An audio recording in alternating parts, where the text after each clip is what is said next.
Hi everyone, I'm Matt Gash with SoundersFC.com here in Washington, D.C., where the Sounders fall 2-1 to D.C. United. It's their first loss at RFK Stadium in 4 matches, and also ending a 6-game unbeaten streak. Obviously, we're not happy about it. I think we played a team that was extremely motivated. That their coach had obviously read them the riot act, and they came out with a lot of energy.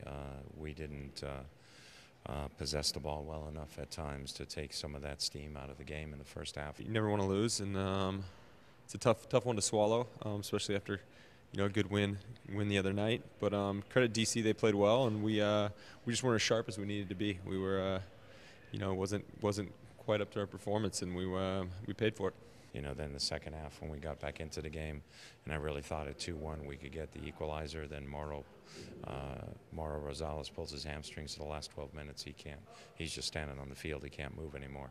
So now we're playing 10 against 11, and then they were obviously able to hold on to the ball. If we would have played 11 against 11, we would have done better at the end. So it kind of hurt that Mauro pulled his hamstring there and wasn't able to really play the last 10, and we'd already used our subs. So that kind of took the steam out of us a little bit, playing a man down. Even with the 10 guys, we really put them under a lot of pressure, and we had chances to tie this thing up. So on that side of it, I think you got to take a little positive out of it and say, this team doesn't quit. We keep battling. We just didn't play as well as we have. The game started off at a frenetic pace, and the Sounders' defense that had 2 straight shutouts gave up 2 uncharacteristic goals to DC United. It was quick, but again, we have to dictate our own play, and we can dictate the way the other teams play as well. No attacker is going to score a goal without the ball. So if I'm on the attacker, I can make sure the goal doesn't happen. If I mark the space and I leave the attacker open, then there's a good chance he'll score if he gets the ball. If we eliminate 2 mistakes, we still come out with a victory there, at least a tie. It'll be a quick turnaround for the Sounders FC. They'll hop on a plane on Thursday and face the Columbus Crew on Saturday. We had 1 day less rest than DC had, and now we're going to play a team that's been resting all week.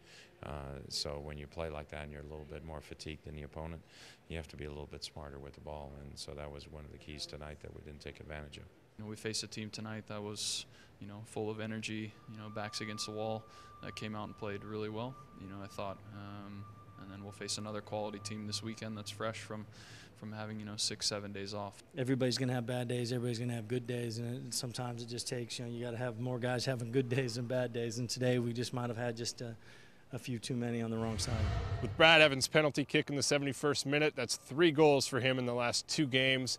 He'll return to where he got his MLS start on Saturday at Crew Stadium as the Sounders face the Columbus Crew. You can watch the game live on Kong 616. From RFK Stadium in Washington, D.C., I'm Matt Gash with SoundersFC.com.